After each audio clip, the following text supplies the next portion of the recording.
안녕하세요, 메몬TV입니다. 메몬. 저희가 두 번째 분석 한번 해봤어를 들고 왔습니다. 레드벨벳의 더 리브 페스티벌 2022 Feel My Rhythm에 이어서 아이콘의 플래시백을 분석해보았습니다.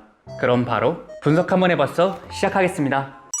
아이콘은 디지털 싱글 왜 이후 약 1년 만에 네 번째 미니 앨범 플래시백과 함께 완전체로 컴백했습니다. 이번 앨범의 제목인 플래시백은 영화, 연극 등에서 사용되는 회상 장면 또는 우리가 흔히 일상생활 속에서 문득 생생히 떠오르는 과거의 기억이라는 의미를 가집니다. 이를 통해 이번 앨범의 컨셉은 영화의 한 장면을 회상하는 영화 속의 한 장면, 그리고 우리의 과거를 되돌아볼 수 있는 회상, 이 두 가지라고 예상할 수 있습니다. 따라서 영화, 과거라는 두 단어가 이번 앨범 플래시백의 핵심 키워드로 볼 수 있습니다. 데뷔 앨범 웰컴백으로 대중들 앞에 등장했던 아이콘은 다채로운 음악과 폭넓은 음악 스펙트럼을 들려주며 8년의 시간 동안 가파른 상승가도로 대중들에게 많은 사랑을 받아왔습니다. 이번 앨범은 아이콘의 새로운 시도를 보여주는데요. 음악적 내면에 집중하여 그간 음악적 성장을 거듭해온 멤버들의 참여로 그들의 농후한 정서가 돋보이는 앨범입니다. 아이콘의 멤버 김동혁은 수록곡 말도 안 돼와 그대 이름의 작사, 작곡에 참여해 자신만의 감성을 녹였고, 바비는 전곡 작사가로 이름을 올려 앨범의 완성도를 높임과 동시에 바비의 색깔을 앨범에 완전히 녹여냈습니다. 솔직하고 애절한 아이콘의 이야기가 영화 속 한 장면처럼 펼쳐지는 타이틀곡 너라는 이유는 그간 디스코그래피에서 볼 수 없었던 레트로한 무드를 담았습니다. 과거를 회상하며 그리움을 담은 진솔한 노랫말이 앨범의 깊이를 더한 것 같습니다. 이번 앨범의 핵심 포인트는 무엇보다 그들의 전작 앨범들처럼 장난기 가득한 젊은 청년들의 청춘을 보여주는 것과 달리 그들의 진솔한 이야기가 담기면서 각 보컬들의 애정이 담긴 목소리가 그들의 진정성을 대변해주고, 과거를 그리워하며 머무르는 것도 잠시 앞으로 나아가기 위한 새로운 도전을 암시하면서 그들만의 시나리오를 써내려갑니다. 타이틀곡 너라는 이유는 80년대의 팝 음악을 현대적인 사운드로 재해석한 신스 웨이브 장르의 곡입니다. 메인 리프를 이루는 레트로한 신스 사운드가 기본 전제로 깔리며 그것을 뒷받침하는 쿵짝의 드럼 비트가 기본에 충실합니다. 또한 프리코러스에서의 알맞은 필인과 곡의 후반부에 가면 갈수록 지쳐서 천천히 다시 재정비하는 듯한 느낌이 멤버들이 그간 보내왔던 과거의 정서와 맞물려 마지막 코러스를 위해 힘을 비축해뒀다가 멤버들과 함께 새로운 도전을 위한 피날레를 보여줍니다. 멤버들과 곡의 사운드적 시너지가 올바르게 이루어져 기승전결이 뚜렷한 곡입니다. 곡의 신스 사운드 성향이 앰비언트 곡으로 포함되어 있는 만큼 아이콘이 시도하지 않았던 새로운 장르에 대한 도전으로 레트로한 무드와 과거 헤어진 연인을 잊지 못해 회상하는 마음을 솔직하게 고백하는 가사 또한 인상적인 곡입니다. 곡의 분위기처럼 80년대라는 가상의 과거와 현대와의 시간적 공존이 이루어지는데요. 앨범의 컨셉이자 제목인 회상이라는 주제와 곡의 장르를 빗대어 표현하자면 청량하고 깨끗한 느낌의 신스웨이브가 소주의 맛을 표현하고,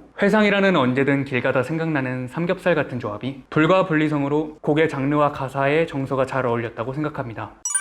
이번 앨범 속 타이틀곡인 너라는 이유 뮤직비디오의 관전 포인트는 사람이 많고 클럽 같은 화려한 장면과 광활하고 사람 하나 없는 들판에서 이루어지는 공허한 장면들이 공존하는데, 둘 다 같이 어두운 색감을 띠는 장면이지만 장소의 특성을 고려해 같은 색감을 띠는 장소일지라도 그 장소가 어떤 장소이냐에 따라 특수한 차별을 두어 외로움이라는 감정을 잘 녹여냈다고 생각합니다. 뮤비 속 화려한 장면에서의 멤버들의 모습과 공허한 장면, 이 두 가지가 대립하는 연출이 이번 뮤직비디오의 핵심이라고 생각합니다. 우선 첫 번째 장소인 클럽은 흥청망청 사람들과 놀며 철없는 행동을 통해 연인을 잊어보려는 과거의 모습을 대변하는 장소라고 생각합니다. 클럽에선 자신의 모습이 사람들과 노는 걸 즐거워하고 이 익숙한 생활이 지속된다면 전 연인을 잊을 거라 착각합니다. 하지만 두 번째 장소인 들판으로 장면이 전환되면서 공허한 장소의 특성을 보여주는데요. 자신의 과거에 대한 후회를 시작으로 전 연인을 그리워하는 것을 통해 현재의 모습을 엿볼 수 있습니다. 사람 하나 없는 공허한 들판에서는 잊으려 했던 전 연인을 잊지 못하며 클럽에서 나오는 자신의 모습이 한없이 처량하고 피폐해져 보여 공허한 들판과 같다는 해석으로 볼 수 있을 것 같습니다.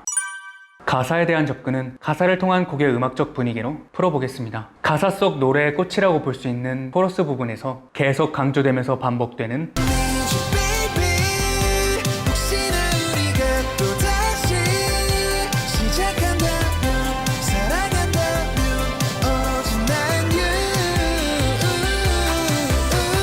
이 부분이 오히려 전 연인의 그리움을 뮤직비디오 장면 속 클럽으로 잊어보려고 하는 외부의 정서와 결국 마음 한편에는 못 잊는 현실인 내부의 정서가 내포되어 있는 가사로 구성되어 있습니다. 이 두 가지 정서가 가사를 통해 전해지며 전 연인의 그리움을 직관적으로 표현하였다고 생각합니다.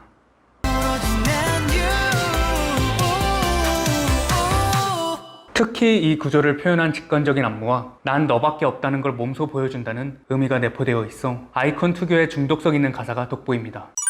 아이콘이 약 1년 만에 내놓은 앨범의 타이틀곡 너라는 이유는 1980년대 팝 음악을 현대적인 사운드로 K-팝의 느낌으로 재해석하였는데요. 티저 공개 당시 한 측면에서는 새로운 음악을 도전해 완성도 높은 사운드를 곡에 접목시켜 어떤 식으로 앨범을 풀어나갈지 혹은 어떤 퍼포먼스를 선보일지 등 트렌디한 감각과 역량을 최대한 끌어올려 새로운 도전을 알리는 모습을 칭찬하는 평도 많았습니다. 또한 곡 발매 전 아이콘의 멤버들이 직접 앨범에 적극 참여했다는 내용이 전해지자 팬들의 궁금증과 기대감을 증폭시켰으며 여태 팬들이 봐왔던 기존 아이콘의 모습과 새로운 도전을 지향하는 아이콘의 모습이 물과 기름처럼 섞이지 않아 팬들 입장에서는 기존의 아이콘을 보고 싶어 할 수도 있지 않을까 생각합니다. 하지만 한편으로는 더욱 잘 되길 바라며 새로운 도전에 대한 뜨거운 응원을 해주지 않을까 싶습니다. 아티스트들의 정서가 내포되어 있는 앨범 속에 담긴 타이틀곡과 수록곡들의 유기적인 연결과 스토리가 아이콘이 무엇을 전하고 싶은지 의도를 파악할 수 있게 해주는 앨범이었다고 생각합니다.